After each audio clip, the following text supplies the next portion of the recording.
안녕하세요, 미로맨입니다. 오늘 제 5번째 영상에서는 미스테리 현상 중 베니싱 현상에 대해서 이야기해 보려고 합니다.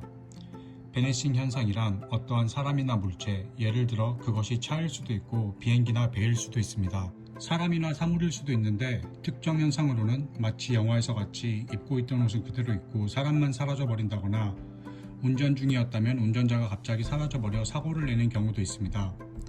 그리고 사라져버린 것이 되돌아오는 경우도 있는데 그게 수십 년 후일 수도 있고 때로는 바로 직후에 돌아왔으나 낡아버린 채일 수도 있습니다. 사라졌던 사람이 돌아오는 경우도 있으나 시신으로 돌아오기도 하며 백골인 경우도 있습니다. 혹은 아무렇지 않게 돌아오는 경우도 있으나 무슨 일을 겪었는지 모른다고 합니다. 실제 미제 실종 사건 중에서도 베니싱 현상을 포함하여 수사를 하기도 하는데 대부분 비슷한 현상들입니다. 그냥 갑자기 증발하듯 사라져버리는 것인데요. 준비를 하고 숨어 지내는 계획성 있는 실종이 아니고 아무런 예측 없이 갑자기 증발하듯 없어져 버린 경우에 미제 실종 사건이기도 하지만 그중 영영 해결하지 못하는 사건들 중에 베니싱 현상으로 판명하는 경우도 있다고 합니다. 베니싱 현상이라는 것 자체가 과학적으로 증명할 수가 없기 때문에 소재 자체가 굉장히 흥미롭고 꽤 많은 영화나 소설의 소재로 등장하기도 하였습니다. 그래서 오늘은 유명한 베니싱 현상 중 한 가지로 알려진 레인보우 프로젝트에 관한 이야기입니다. 레인보우 프로젝트는 영화에서나 나올 법한 실험이었습니다. 2차 세계대전 당시 미국의 전함이나 수송선 등이 독일의 유보트에 의해 계속해서 격침을 당하자 적의 레이더에 노출되지 않는 기술을 극비로 연구하였던 프로젝트입니다.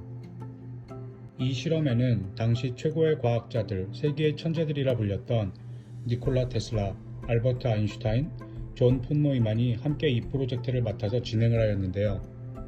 프로젝트 진행 중 테슬라는 인명의 위험성과 안전성의 이유로 실험을 반대하였고 후에 영입된 인물이 컴퓨터와 수학의 천재 존 폰 노이만이었습니다.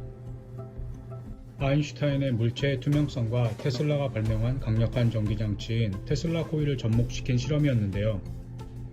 충분히 강력한 에너지를 분출해낼 장비만 제공이 된다면 지정한 물체의 빛을 구부려 물체를 보이지 않게끔 만들 수 있다는 아인슈타인의 통일장 이론을 기반으로 테슬라가 장비를 지원하게 되며 실험을 진행하게 됩니다. 1943년 7월 필라델피아에서 첫 번째 레인보우 프로젝트를 진행하게 됩니다. 1500억 볼트의 엄청나게 강력한 전력을 함선에 가하자 강력한 자기장이 함선에 발생하였고 순식간에 녹색 연기가 함선 주위를 감싸며 함선이 보이지 않게 되었습니다. 레이더에서도 나타나지 않게 되었는데요. 이론으로만 가능했던 일이 현실이 되었고 발전기를 중지시키자 사라졌던 함선이 다시 나타났으며 그 실험은 성공적이었습니다. 실험은 20여 분 만에 끝이 났는데 함선 안에 타고 있던 사람들에게서 염려할 만한 문제들이 발생하였습니다. 함선의 선원들에게서 구토 증상, 이명현상 혹은 방향 감각을 상실하는 문제가 발생하게 됩니다. 실험 전부터 이와 같은 위험성을 예상했던 테슬라는 더 이상의 실험을 반대하였으나 전시 상황 속이었고 미국이 압박을 당하고 있던 상황이라 테슬라의 의견은 묵살이 됩니다. 첫 번째 실험에서 가능성을 엿본 해군은 곧 두 번째 실험을 강행하게 됩니다. 이 작전은 전장에서 수행을 목표로 했기 때문에 극비로 진행된 두 번째 실험 역시 엘디리지오 군함에는 180여 명의 선원과 기술자, 연구원 등을 탑승한 채 필라델피아 바로 나아가 두 번째 실험을 진행하게 되었습니다. 1차에서 실험과 마찬가지로 발전기를 가동하자 강력한 전자기파를 만들어내며 녹색 안개와 함께 엘디리지오는 다시 한번 눈앞에서도 레이더에서도 사라지게 됩니다. 하지만 이번에 엘디리지오는 레이더에서뿐 아니라 필라델피아 바다에서 완전히 사라져버리게 됩니다. 그렇게 사라진 엘디리지오는 필라델피아항에서 600km 떨어진 노퍽항에 나타났다가 다시 사라지고 필라델피아항으로 돌아오게 됩니다. 이를 지켜본 군 관계자, 과학자들 모두 놀라지 않을 수가 없었는데요.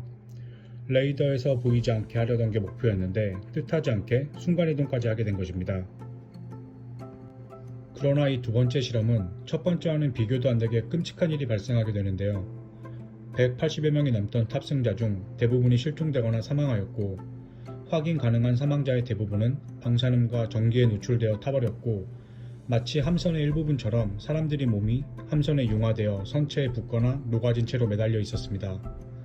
80여 명 이상이 실종되었고 소수의 생존자들은 정상적인 생활이 불가능할 듯한 정신분열 증상을 겪게 됩니다. 적의 레이더를 피하기 위해 시작했던 실험에서 예상치 못한 가능성을 보고 강행한 실험에 뜻하지 않은 공간이동을 하게 됐지만 그 결과가 너무나 참혹하고 끔찍했기 때문에 즉시 실험을 중단했으며 실험에 참가한 대원들은 세뇌하고 관계자들의 입막음으로 철저하게 실험을 은폐하였습니다. 두 번째에서 끝이 날 것 같던 실험은 세 번째까지 진행이 되는데요. 이번엔 함선을 모두 비운 채 엘드리지오는 세 번째 실험을 하게 됩니다. 마찬가지로 초록색 안개에 휩싸였고 레이더와 바다에서도 사라진 뒤 대서양 연안에 나타난 뒤 다시 필라델피아 항구로 엘드리지오는 돌아오게 됩니다. 심각한 선체 손상과 화염과 전기로 인해 배 안의 장치들은 모두 손상이 되었고 이 세 번째 실험을 끝으로 레인보우 프로젝트는 모든 사항을 극비로 마무리되게 됩니다. 모든 게 극비였던 레인보우 프로젝트는 추후 다시금 세상 밖으로 이야기가 나오게 됩니다. 탑승자 중 한 사람의 증언 중엔 당시 사라진 엘드리지오에서 공간이동뿐 아니라 시간여행을 하였다는 증언도 나오게 됩니다. 미 국방성은 실험까지는 인정을 했으나 자세한 프로젝트에 관한 언급은 회피했고 이에 많은 음모론자들은 관심을 갖게 됩니다. 사건 이후 해군 수뇌부에서는 레인보우 프로젝트에 관한 기록을 모두 지웠고 미국 정부는 아인슈타인과 폰 노이만 박사를 다른 프로젝트인 맨하탄 프로젝트에 참여시킴으로써 원자폭탄 개발에 성공하였습니다. 엘드리지오는 실험의 흔적을 모두 지운 채 개조되어 다른 나라 어딘가로 이송이 되었고 이 과정에서 초기의 레인보우 프로젝트의 지휘자였던 니콜라 테슬라 박사는 의문스럽게도 그 시점에 사망하게 됩니다. 그렇게 모든 걸 지우고 싶던 레인보우 프로젝트는 1950년대 당시 UFO 연구가이며 작가였던 모리스 제섭 박사에게 칼로스 알렌디라고 하는 한 선원으로부터 한 통의 편지가 배달이 되었는데 자신은 2차 대전 당시 화물선에서 일을 하던 사람이며 1943년 필라델피아 연안에서 거대한 군함이 사라졌다 나타나는 걸 목격했는데 훗날 이게 레인보우 프로젝트였다는 사실을 알게 되었고 모리스 제섭 박사에게 그 정보를 은밀히 제공하였습니다. 1955년 모리스 제섭 박사는 자신의 저서 UFO 현상들에서 레인보우 프로젝트를 공개하며 다시금 이 필라델피아 실험은 세상에 공개가 됩니다. 하지만 모리스 제섭 박사는 마치 인간의 존엄성을 무시한 비윤리적 실험을 반대하다 의문의 죽음을 맞이한 니콜라 테슬라와 같이 1959년 자신의 차 안에서 의문의 죽음을 맞이했는데 이는 자살로 판명을 받게 됩니다. 당시 레인보우 프로젝트는 전시 중에 긴박한 상황이었다고는 하지만 사망자도 많았고 무엇보다 비윤리적인 실험을 강행하고 해당 관계자들마저 의문의 죽음을 맞이하며 참혹하게 끝이 났는데요. 이 모든 음모론이 사실이라면 그렇습니다. 이후 필라델피아에서 행해졌던 레인보우 프로젝트는 훗날에도 계속해서 많은 대중의 관심을 끌게 되었는데요. 이 레인보우 프로젝트의 신빙성을 더하는 가장 큰 이유는 현재까지도 손꼽히는 최고의 과학자들과 천재인 세 사람, 이론 물리학의 천재 아인슈타인, 컴퓨터와 수학의 천재 폰 노이만, 그리고 에디슨의 버금가는 천재라 불리던 전기의 마술사 니콜라 테슬라, 이 세 명이 그 프로젝트에 참여했기 때문입니다. 이 레인보우 프로젝트는 사실 확인해볼 가치가 충분히 있는 조사가 필요한 이야기였는데 대중은 이 세 사람이 참여했다는 것만으로 그 가치를 찾지 못했던 것입니다. 그럼 좀 더 믿을 수 있는 이야기와 사실을 이야기해보겠습니다. 마치 레인보우 프로젝트의 위험성, 안전성, 비윤리적 실험을 문제삼아 니콜라 테슬라가 반대를 하였고 후에는 실험에 빠지게 되며 의문의 죽음을 맞이했던 니콜라 테슬라의 이야기, 거짓입니다. 니콜라 테슬라는 사실 첫 번째 실험이 시작되기도 전에 세상을 떠났습니다. 그렇기 때문에 레인보우 프로젝트에 이미 세상에 니콜라 테슬라는 없었는데 참여를 하였다. 있을 수가 없는 일입니다. 그렇다면 물리학의 천재 알버트 아인슈타인은 과연 레인보우 프로젝트에 참여를 하였을까요?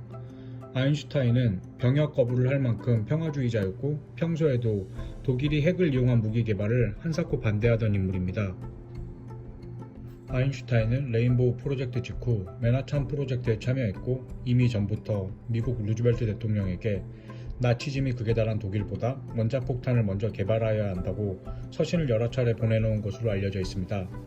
그리고 마침내 원자폭탄은 개발이 되었습니다. 하지만 이 역시 반은 맞고 반은 틀립니다. 전쟁은 어쨌든 끝이 나야 했고 세계 정세상 마치 원자폭탄을 가지는 나라가 전쟁을 승리로 이끌 듯이 흘러갔습니다.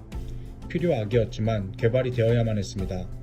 원자폭탄이 개발된 것은 사실이나 이번 역시 아인슈타인은 맨하탄 프로젝트에 참여하지는 않았습니다. 당시 이미 많은 과학자들이 참여 중이었고 그 중에는 노벨상 수상자들도 포함이 되어 있었습니다.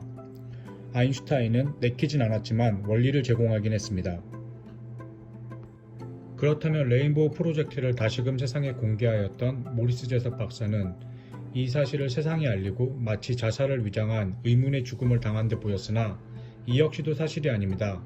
사실 그다지 유명하지 않은 아마추어 UFO 연구가와 작가였으며 자신의 책을 홍보하기 위한 연출이었습니다. 많은 사람들의 입으로 전해지면서 많은 거짓이 붙긴 했지만 레인보우 프로젝트는 실제 있었던 실험입니다.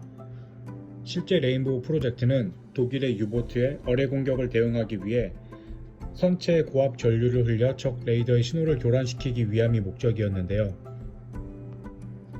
그리고 당시의 기술력으로 실험의 성공 여부도 확실치 않았으며 그저 전쟁의 승리를 위한 수많은 실험 중 하나에 불과했는데 실험의 내용이 너무 비밀스럽고 그 특수성 때문에 진실의 살을 덧붙이기가 쉬웠고 그러다 보니 마치 공상영화처럼 되어버린 부분도 있었습니다.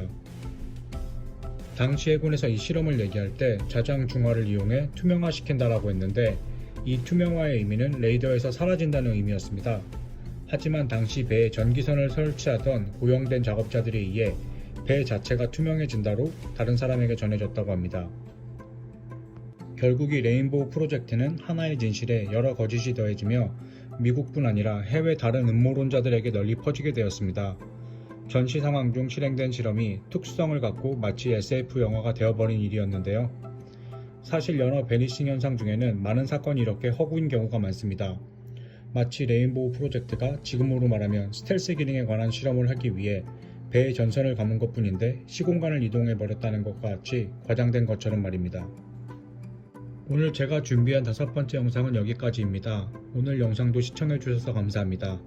다시 재밌는 소재로 재밌는 영상을 준비해 오겠습니다. 감사합니다.